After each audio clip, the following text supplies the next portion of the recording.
자, 새로운 아침, 토요일 아침입니다. 쉬고 싶고 자고 싶은 이 새벽에 주님 앞에 나와서 기도함으로 교회를 살리고 또한 가정을 살리고 또 나라를 위해 기도할 수 있어서 참으로 감사드립니다. 우리 서로를 향하여서 축복하면 좋겠습니다. 당신의 기도는 반드시 응답됩니다. 우리 인사하겠습니다. 사랑하는 성도 여러분, 사람은 누구나 빚을 지고 살아가요. 먼저는 부모님께 빚을 지고 살아가지요. 그리고 또 살아가다 보면 다른 사람들에게 빚을 집니다. 그리고 무엇보다도 우리는 하나님께 빚을 지고 살아가고 있어요. 그러나 사도 바울은 오늘 우리에게 분명하게 선언을 합니다. 우리가 결코 빚을 져서는 안 되는 대상이 있다는 것입니다. 그것은 육신이라고 말하고 있어요. 여기서 말하는 육신은 죄성을 가진 육신을 말합니다. 죄성을 가진 육신에게 져서 빚을 갚는 자가 되면 계속해서 죄의 종이 되는 삶을 살게 된다고 말씀하고 있습니다. 그러나 우리는 육신에게 빚을 진 자가 아닙니다. 우리는 우리를 구원하신 하나님께 빚진 자임을 깨달아야 한다라는 것입니다. 우리가 사람에게 빚진 자가 돼서 그 사람에게 노예가 되는 경우가 있어요. 그래서 원치 않는 죄를 짓는 경우도 있죠. 우리는 더 이상 그러한 사람에게 매이거나 죄에 매이는 존재가 아니죠. 예수 그리스도께서 우리를 위해서, 우리의 모든 죄를 위해서 죽으셨기 때문에 우리는 죄에서 해방되었습니다. 그러므로 우리는 오직 예수 그리스도에게만 빚진 자예요. 사람의 종이 되어서는 안 되고 죄의 노예가 되어서는 안 되는 것입니다. 오늘 본문은 특별히 십자가에 죽으신 예수 그리스도의 구원의 은혜를 우리에게 적용해 주신 성령님께 빚진 자라고 강조하고 있어요. 성령님께 빚졌다라는 이 말씀을 기억하면 좋겠습니다. 그러면 우리가 성령께 빚진 자로서 어떤 삶을 살아야 하는지 몇 가지 교훈을 우리에게 가르쳐 줍니다. 첫 번째는 우리는 더 이상 육신을 따라 사는 자가 아니라 성령으로 죄를 죽이는 자가 됩니다. 죄를 죽이는 자가 됩니다. 근데 우리의 힘으로 죄를 죽일 수 없어요. 이길 수 없어요. 그래서 누구의 도움을 받아야 돼요? 성령님의 도우심을 받아야 된다라는 겁니다. 그것이 오늘 로마서 8장 12절 13절의 말씀이에요. 같이 읽습니다. 시작. 그러므로 형제들아 우리가 빚진 자로 돼 육신에게 져서 육신대로 살 것이 아니니라. 너희가 육신대로 살면 반드시 죽을 것이로되 영으로서 몸의 행실을 죽이면 살리니. 빚진 자라는 것은 값없이 은혜를 받은 자라는 뜻이지요. 우리의 빚은 죄와 육신이 아니라 우리를 살리신 성령님께 있어요. 그러므로 성령님의 도우심으로 우리는 죄의 몸된 행실을 죽이는 일을 해야 되는데, 몸된 행실을 죽인다, 몸의 행실을 죽인다라는 표현은 날마다 지속적으로 우리 안에 있는 죄를 발견하여 죽이는 것을 말하는 것입니다. 그러니까 몸의 행실은 실수로 짓는 작은 죄부터 시작해서 나도 모르게 내 몸에 박혀있는 죄의 습관을 의미하는 거예요. 이러한 죄들을 우리가 방치하면 안 돼요. 겉만 그럴듯하게 살아가면 안 됩니다. 겉만 도덕적인 인간으로 살면 안 돼요. 우리의 내면도, 내면의 생각도, 내면의 가치관도 거룩한 하나님의 말씀으로, 진리로 바뀌어야 될 줄 믿습니다. 잡초는요, 작은 틈에서도 자라나요. 정말 이 잡초는 대단한 것 같아요. 그래서 조금만 방치하면, 며칠만 방치하면 우리의 정원과 밭을 덮어버리게 되지요. 죄도 마찬가지입니다. 작게 시작해서, 죄인지를 모르게 시작해서, 이건 죄도 아니야.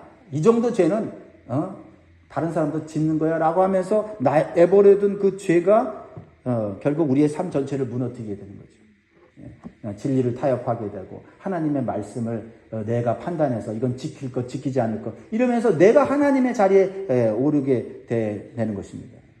그래서 무디 목사님은 이렇게 말했어요. 죄를 죽이지 않으면 죄가 너를 죽인다. 우리가 죄와 싸우는 것은 무의미한 싸움이 아닙니다. 우리가 주 안에서 살기 위한 생명을 위한 싸움인 거죠. 여러분, 마음의 내면에 이 죄들을 방치해놓고 높은 자리에 올라갔다고 보세요. 권세 있어요? 힘이 있어요? 그러면 뭡니까? 그때부터 그 권세와 힘으로 법을 이용하여서 자신의 욕망을 채우지 않습니까? 그것이 이 세상의 모습이 아닙니까? 왜요?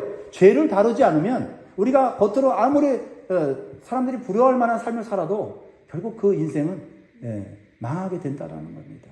그래서 우리가 비록 겉으로 남들보다 앞서가는 화려한 삶을 살지 못해도 내 죄를 다루면서 좀 늦게 가는 것이 우리가 영원한 축복을 받는 길인 줄 믿습니다.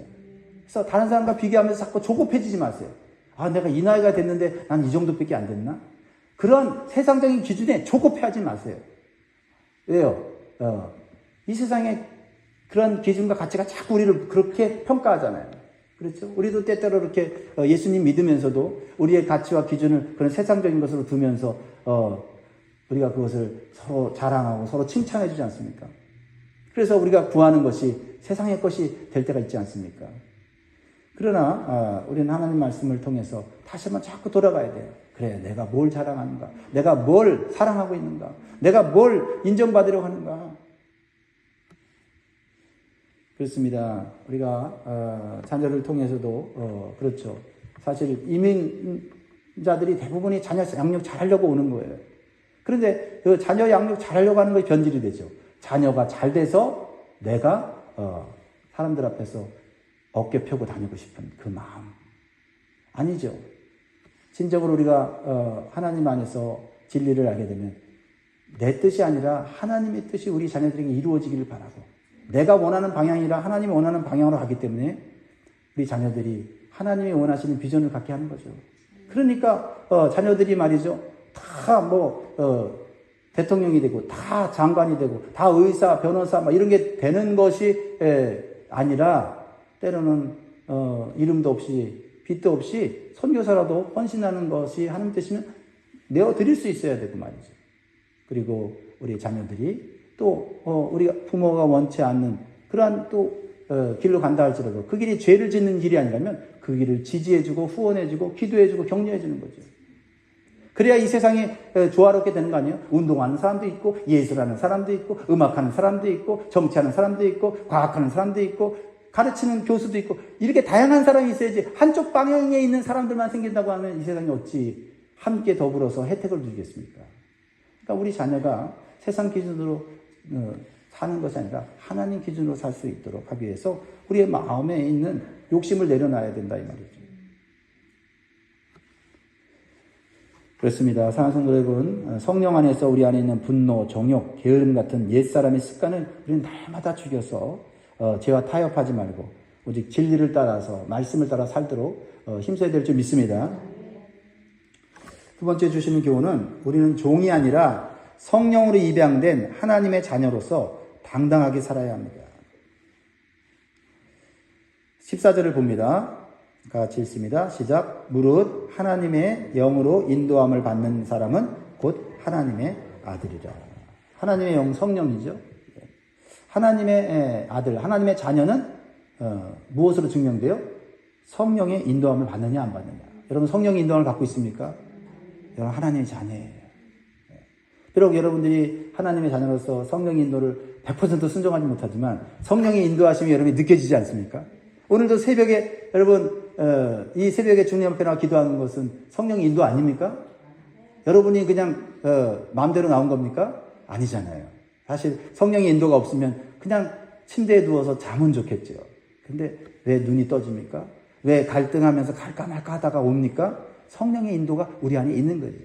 로마서 7장에 보면 예수 믿는 사람들에게는 뭐예요? 성령의 인도하심과 또한 이 죄의 법이 우리 안에서 역사하여서 선과 악이 싸운다고 하지 않습니까?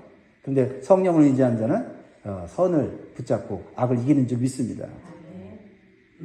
그러니까 인도함을 받는다라는 것은 우리가 주체가 아니라는 거죠. 그렇죠?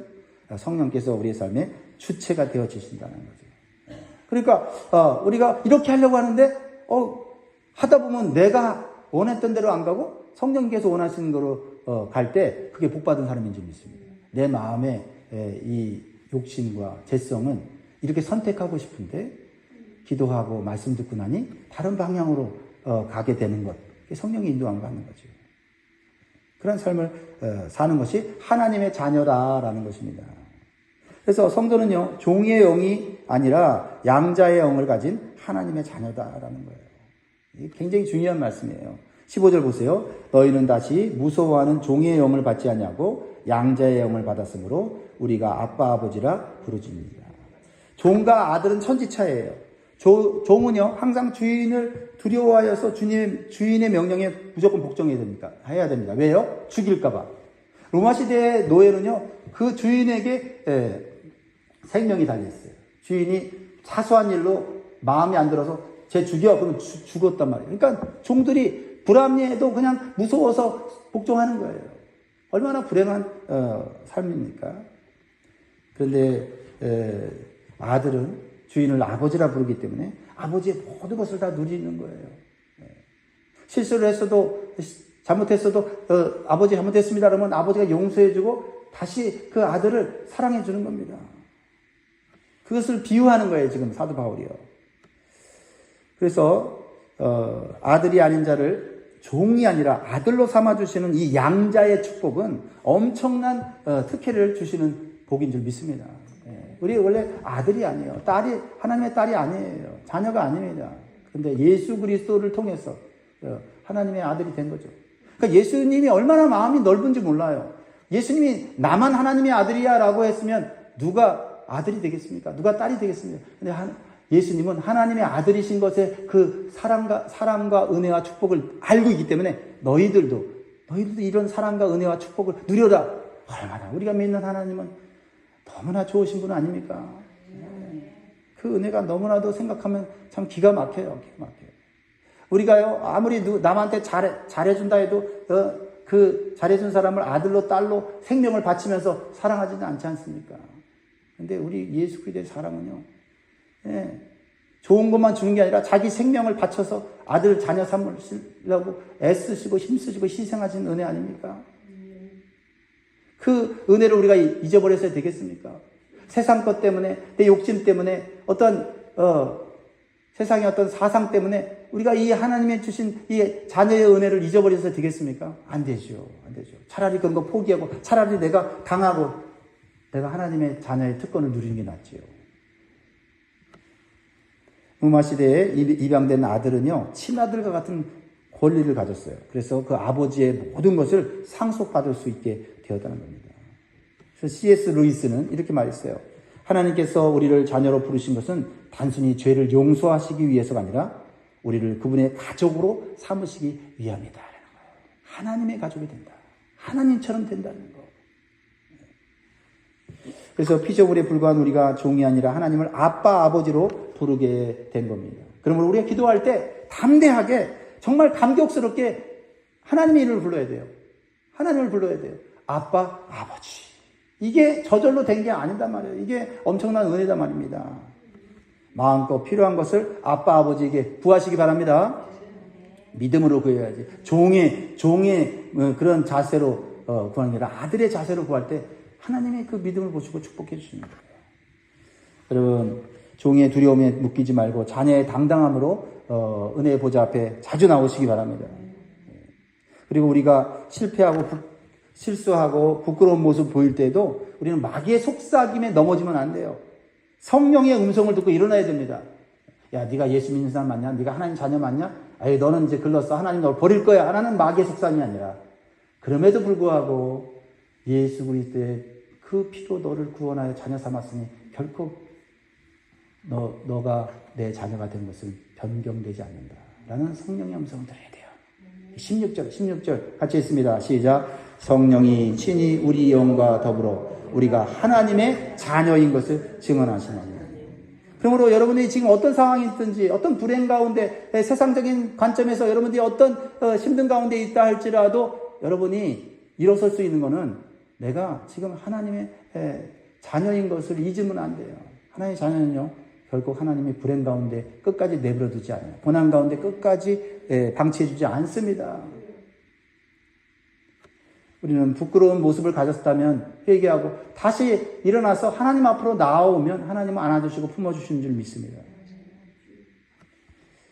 세 번째로 주시는 교훈은 우리는 상속자로서 영광을 누리기 위해 고난도 받아야 된다라는 거예요. 이런 영광이 우리에게 있는데 그 영광을 누리는 그날에 우리가 기쁨과 정말 하나님 앞에 칭찬을 받으려면 그 영광을 누리기까지 겪어야 될 고난을 우리가 잘 받아야 된다는 거죠. 17절 마지막 절이죠. 같이 읽습니다. 시작. 자녀이면 또한 상속자 곧 하나님의 상속자여 그리스도와 함께한 상속자니 우리가 그와 함께 영광을 받기 위하여 고난도 함께 받아야 할 것입니다. 여러분에게 어떤 고난이 있습니까? 예수님 잘 믿으려고 하면 고난이 있습니까? 여러분 잘 사는 겁니다. 왜요? 예수님의 말씀과 진리를 따라 살 때 세상은 예수님을 미워하는 것처럼 말씀과 진리를 따르는 자를 미워한다고 했고 핍박한다고 했어요. 그러면 우리가 진리 때문에 미움을 받고 핍박을 받는다면 그것은 우리가 하나님의 자녀인 것을 증명하는 거 아닙니까? 하나님의 자녀인데도 진리를 타협하고 하나님의 말씀을 따라 살지 않으면서 세상 사람들과 화평한다면 그것은 내가 하나님의 자녀가 아니라는 것이고 우리는 하나님의 영광을 누릴 상속자가 되지 못한다는 것을 증명하는 거 아닙니까? 우리가 죄를 짓고 우리가 세상에 손가락이 받는다면 그건 부끄러운 일이지만 하나님의 진리의 말씀대로 선을 행하고 정직하게 성실하게 법을 지키고 살아감에도 불구하고 우리가 진리 때문에 핍박을 받는다면 기꺼이 그것을 받으시기 바랍니다. 그것이 하나님 앞에 의롭게 여겨지는 그러한 축복이 되는 줄 믿습니다. 주님께서 말씀하셨죠. 이 세상에서도 왕자가 왕위의 자리에 오르는 것이 자연스럽게 되는 일이 아니에요. 왕자에 오르기까지 반드시 힘든 훈련과 어려운 수련 과정을 거쳐야만 왕의 권세와 영광을 올바로 누릴 수 있고 올바른 통치를 할 수 있게 되죠. 그렇지 않고 왕자가 왕이 되고 싶은 욕심에 반역을 일으키고 반란을 일으키게 되면 어떻게 됩니까? 또 반란과 반역으로 그 자리는 하루아침에 사라지고 명예도 그 어떤 것도 다 잃어버리게 되는 거죠.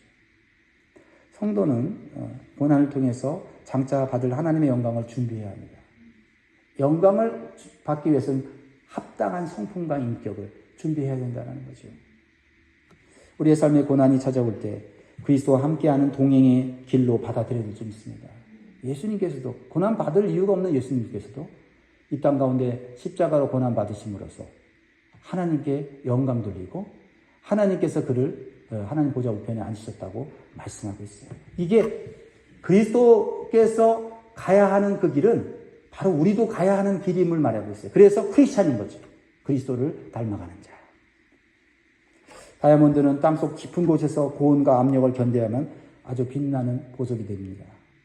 다이아몬드이기 때문에 빛나는 게 아니라 다이아몬드가 되기까지 엄청난 압력과 고온의 고통을 견뎌내었다는 겁니다. 그래서 로마서 8장 18절에 생각하건대 현재의 고난은 장차 우리에게 나타날 영광과 비교할 수 없도다. 그렇습니다. 여러분 예수님께서도 말씀하셨어요. 요한복음 15장 19절에 너희가 세상에 속하였으면 세상이 자기의 것을 사랑할 것이나 너희는 세상에 속한 자가 아니요 도리어 내가 너희를 세상에서 택하였기 때문에 세상이 너희를 미워하느니라. 주님께서 주님을 따르는 길에는 세상이 미워하고 고난과 핍박이 있다고 말씀하세요. 그러나 주님은 또 확실하게 말씀하십니다. 마태복음 5장 10절에 의를 위하여 박해를 받는 자는 복이 있나니 천국이 그의 것이니라. 나로 말미암아 너희를 욕하고 박해하고 거짓으로 너희를 거스러 모든 악한 말을 할 때는 너희에게 복이 있나니 기뻐하고 즐거워하라. 하늘에서 너희의 상이 큼이라. 너희 전에 있던 선지자들도 이같이 박해하였나니라. 의를 위하여 고난받는 것과 죄 때문에 고난받는 것을 분별하시기 바랍니다. 말씀 읽겠습니다. 사랑하는 성도 여러분, 이 세상은 믿음을 지키고 의롭게 살려고 할 때 조롱받고 핍박받을 수 있는 세상으로 점점 변모해 가고 있습니다. 그러나 이 세상을 통치하시는 하나님께서 하나님의 자녀는 보호하시고 인도하신다는 사실을 믿으시기 바랍니다. 그래서 우리는 육신을 따라 세상을 따라 살지 않고 성령을 따라 사는 삶을 살아야 되겠습니다. 왜냐하면 우리는 성령님께 빚진 자이기 때문에 그렇습니다. 기도하겠습니다.